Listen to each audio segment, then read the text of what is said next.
Hello, everybody. Thank you so much for joining us for this week's Object Talk.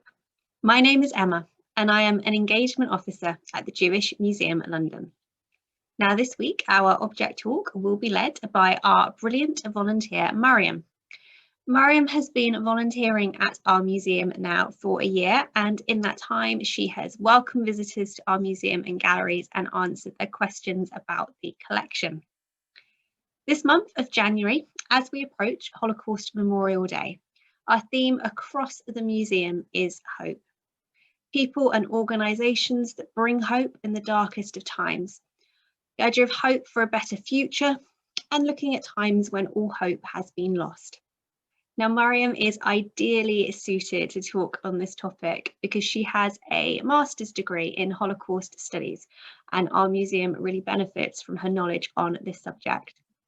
She has chosen an object on this theme to share with us today, and I am now going to hand over to you, Maryam, for your talk.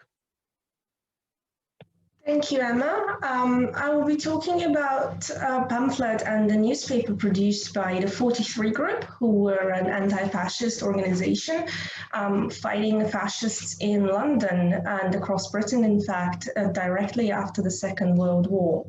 I'd like to start with a short quotation by Vidal Sassoon, who was one of the early recruits of the 43 Group. I do not know the exact day when we decided to return the hating kind, but the horror of the images coming from Auschwitz, Dachau, Buchenwald, and seemingly so many other places triggered a sense of survival within the remaining Jewish population of Europe. Hearing of the heroics of Mordechai Anelewitz and his few thousand followers in the Warsaw Ghetto nurtured our mood. They were young Jews who fought the Nazis with all the passion of biblical Davids, who died fighting for their dignity. Vidal Sassoon was writing directly after the Second World War on the experience which had roused British Jews to anti-fascist action in the immediate aftermath of the war.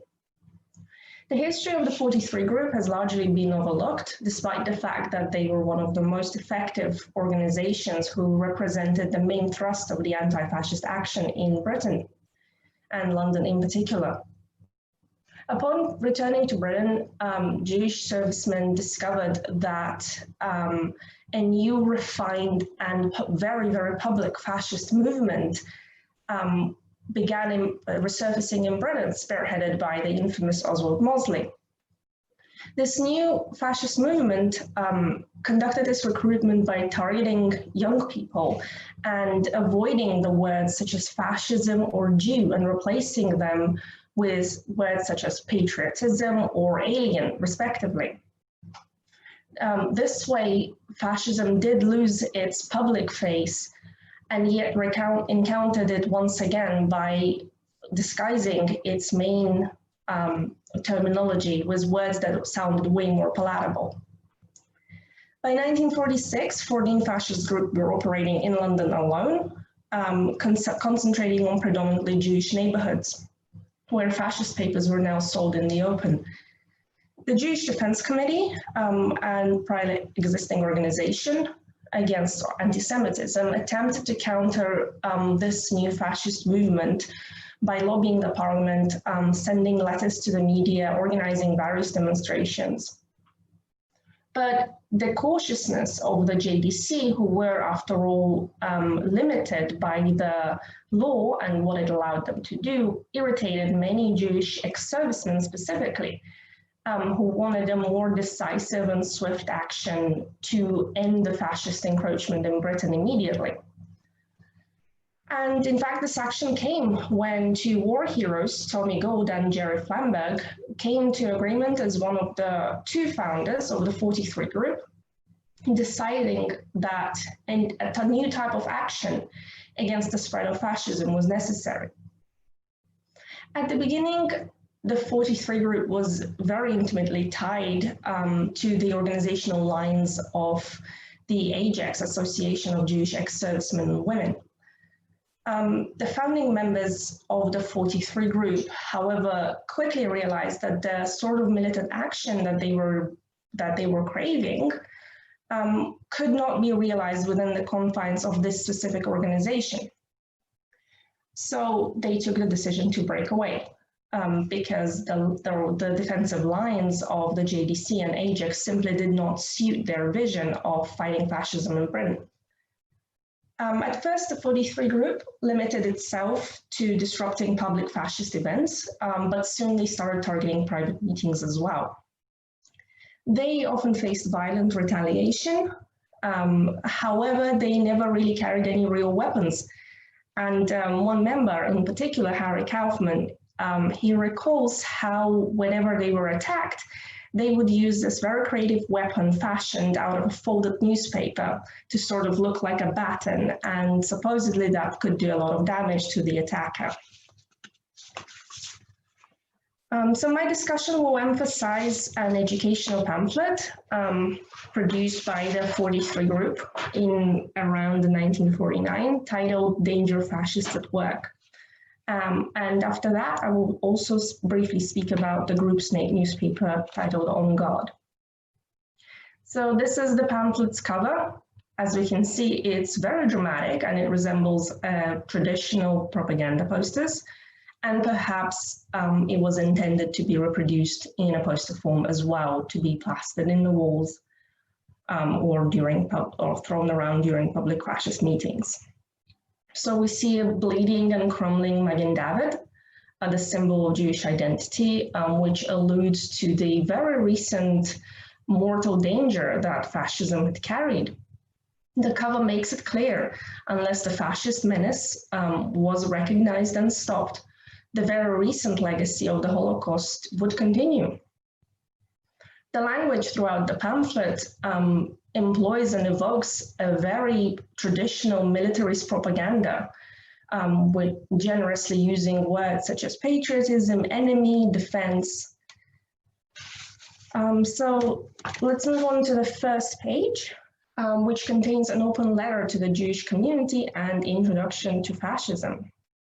So in these first few pages, we encounter the first established narrative of the 43 group, where they identify themselves as an independent universalist organization that had sprung out of desperation and exhaustion in the face of growing fascism and anti-Semitism. By its own admission, the group was met with some resistance within the Jewish community for not following the defensive line of larger anti-fascist organizations, which operated solely within the confines of the law. Ultimately, however, the group sets out to overcome this, what they call a petty enmity, and to, quote, awaken and unite all sections of the public against the menace of fascism. Clearly, the group's ambition was to grow into a cosmopolitan nationwide movement, as sort of a vanguard political party, although with no political affiliations or individual association. There was a particular very important reason as to why they decided to avoid any particular association with political bodies or individuals, and that is to maximize the recruitment potential. For the 43 group, anti-fascism was the only uniting ideology that should be present in anti-fascist organizations. As the pamphlet emphasizes, the group had no room for party politics or class distinctions.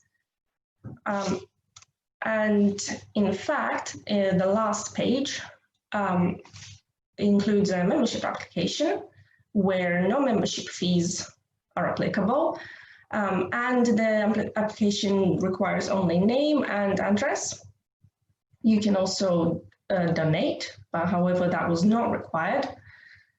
And this, in fact, compares very distinctly to various membership application forms that were present in different fascist organizations at the time, which required the applicants to provide the nationalities of at least 4 grandparents. So there is a particularly interesting section titled Hard Facts, which lists multiple active fascist organizations and newspapers. As you can see, none of the organization names or the newspaper names contain any sort of directly fascist etymology.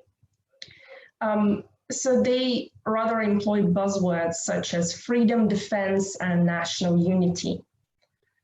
And this is precisely what the 43 group set out to do. It set out to expose this public face of fascism, which was both very much open, but at the same time disguised and hidden. This was precisely the sort of danger of fascism of which the pamphlet speaks. As they say, we are no longer dealing with a distinguishable enemy. Such disguised nature of fascism was tackled by the group with very intense commitment. In fact, the various archival documents that were left from the 43 group contain pages and pages of lists with names and car numbers of suspected fascists, whose personalities, lives, careers, social circles, relationships were very scrupulously observed and recorded by the group for future targeting operations. So I'd like to move on to En Garde, which was the group's newspaper. As you can see, this is the first issue, and it features a political cartoon where an anti-fascist activist is taken away by the police. And there is an ironic caption: "We know you only shouted down with fascism, but an armistice was signed in 1945, remember?" So the cartoon depicts the traditional resistance met by anti-fascist activists.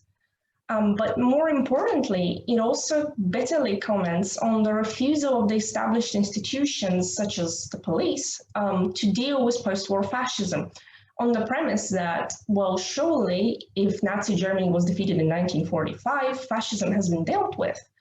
There's nothing to worry about. And tackling this type of indifference was precisely one of the action points of the 43 group. And the paper's tagline, "En Garde reveals the truth," also recalls the group's dedication to unmasking the hidden face of public fascism.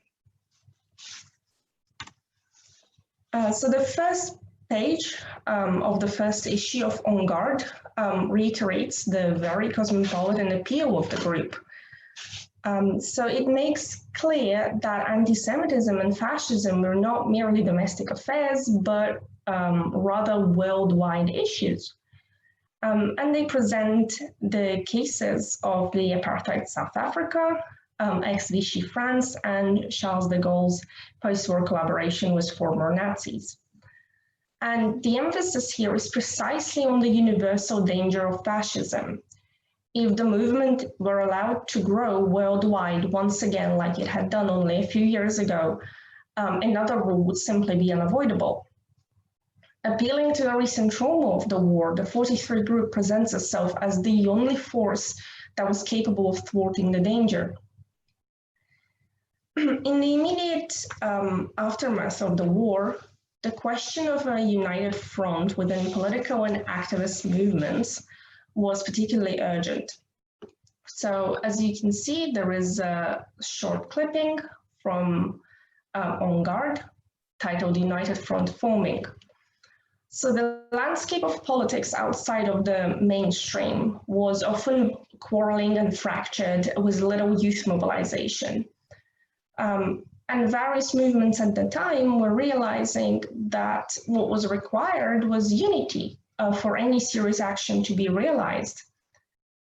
Following the 43 group's universalist line, En Garde presents news of a potential united front of anti-fascist organizations, re-emphasizing its main goal of the establishment of a nationwide active front against fascism.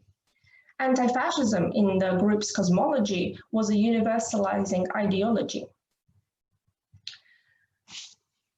And as I said, youth mobilization into politics at the time was extremely lackluster, which is why the group also realized the fraternizing potential of social and youth events where young people could be recruited not only into the organizational line, but also in order to fraternize with members and grow closer to them, which would make the fight essentially and logically way more efficient.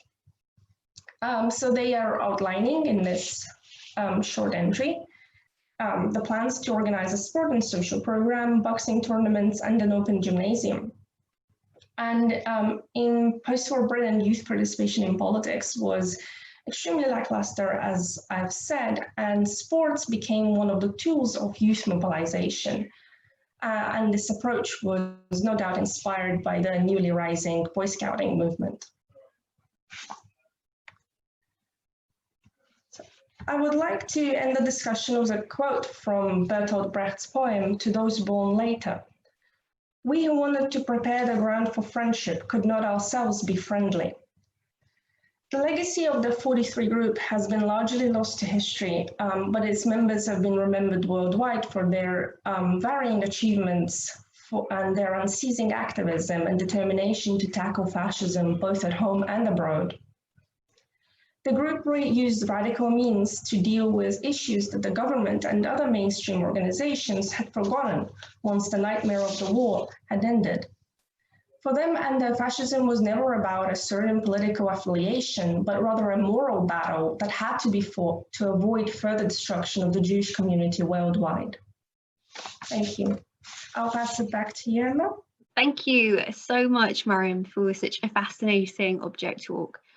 It's so important to remember the story of that group, and so we're really grateful to you for researching this object and for leading today's talk. Thank you also to everybody for watching this week's talk. Do join us again next week for another object talk relating to our Holocaust collection. You can also mark Holocaust Memorial Day with us by joining us for our annual event, which will be taking place virtually for the first time this year. We will be hearing from survivor testimonies, and we will join together for a candle lighting led by the Mayor of Camden. This event will be live subtitled and BSL interpreted, and tickets are now released on our website. It would be great to see you there.